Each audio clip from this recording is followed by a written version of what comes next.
Hey, this is X-Cult Baby, and today I wanted to talk about something that caused me a lot of cognitive dissonance when I was a fully indoctrinated Jehovah's Witness. Growing up, I heard pretty much all of the Christian apologetics for why homosexuality is a sin, and even being pansexual myself, I believed it. Even though I didn't feel like being attracted to women or being in a relationship with women seemed all that bad, I accepted that it was, regardless of my inability to understand why. Then one day, I found out something that really made me stop and think. And here it is, the big revelation.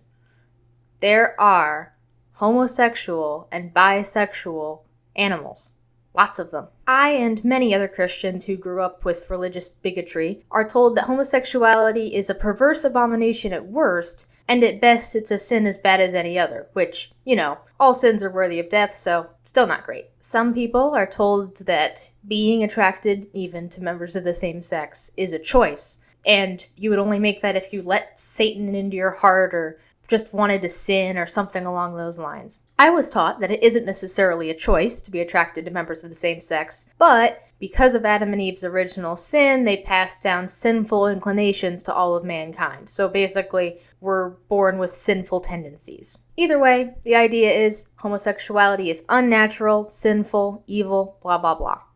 So, with that being said, let's talk about gay animals. Homosexual behavior and same-sex pair bonding have been documented and observed by researchers and scientists in various mammals, birds, reptiles, and even some insects. Here are a few examples. Black swans often form threesomes of 2 males and 1 female until the female lays eggs, at which time the 2 males will drive the female off and raise the eggs themselves. Penguins are also pretty well known for pairing off into same-sex couples with some frequency. This behavior in penguins has been observed both in the wild and in captivity. In fact, it's fairly common for zoos to give same-sex penguin couples an egg or to foster chicks when they're abandoned by their heterosexual mothers. American bison are apparently so notorious for homosexual behavior that one Native American tribe actually incorporates bison bulls mounting each other and engaging in anal sex into one of their festival ceremonies. And bonobos, they are a species of primate that is completely bisexual.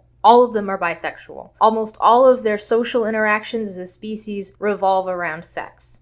And of course, I'd be remiss if I didn't mention spotted hyenas, giraffes, elephants, rams, mallards, tortoises, lions, bats, and bottlenose dolphins. So, why are we seeing all of this homosexuality in nature? Even people that are not Christian sometimes say, well, there's no biological advantage to that. It's survival of the fittest. If you can't pass off your genes to your offspring, then you must be, defective. But clearly they're not defective because they're surviving and they're popping up in many different populations. And as I mentioned before, half of the animals that exhibit homosexual behavior are actually bisexual and do mate and produce offspring. So it's clearly not to their detriment. So yeah, what's the reason? Lots of theories have been proposed on this issue. In some cases, like the black swans, it's been proposed that the 2 males may have a higher chance of raising their chicks to adulthood than a male and a female would, just because of being able to protect them better.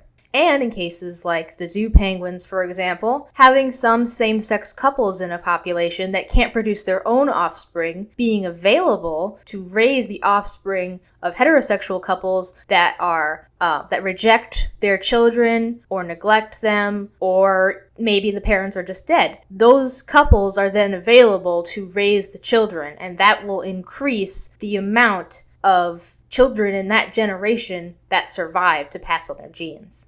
And for that reason, having at least some small percentage of homosexuality in any given species population is probably beneficial. And frankly, whether it is beneficial or not, it's a fact. They exist. So, my question for homophobic religious people, especially Christians, is how exactly do you reconcile that? If homosexuality is a choice, then well, how can an animal choose to do something that is contrary to what its designer intended for it? I mean, is there a separate Adam and Eve story for every single animal species that they've all fallen to sin or something? And if homosexuality isn't a choice, why would God make it instinctual and natural And in some populations of animals, very, very common for animals to be homosexual, but when it comes up for humans, it's forbidden and unnatural and a sin.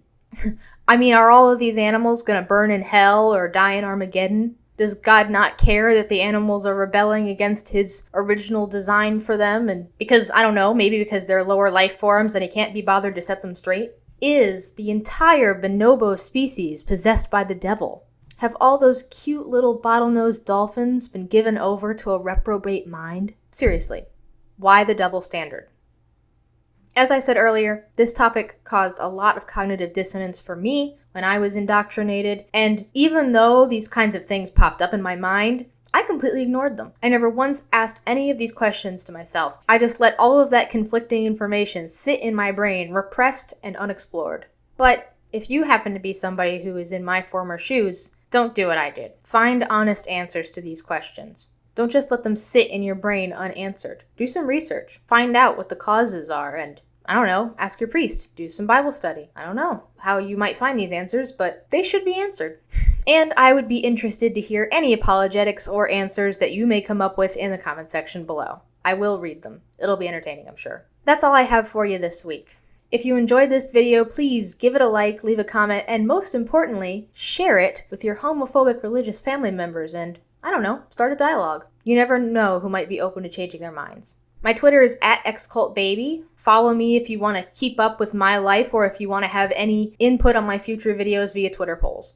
And if you want to support my work and make sure I can keep doing it, consider becoming a patron of mine on Patreon. The lowest patron tier is only $1 a month and every little bit helps. I'm xcultbaby, reminding you to go free yourself. Thank you for watching. Additional thanks to my amazing patrons. Thank you so much for continuing to support my work.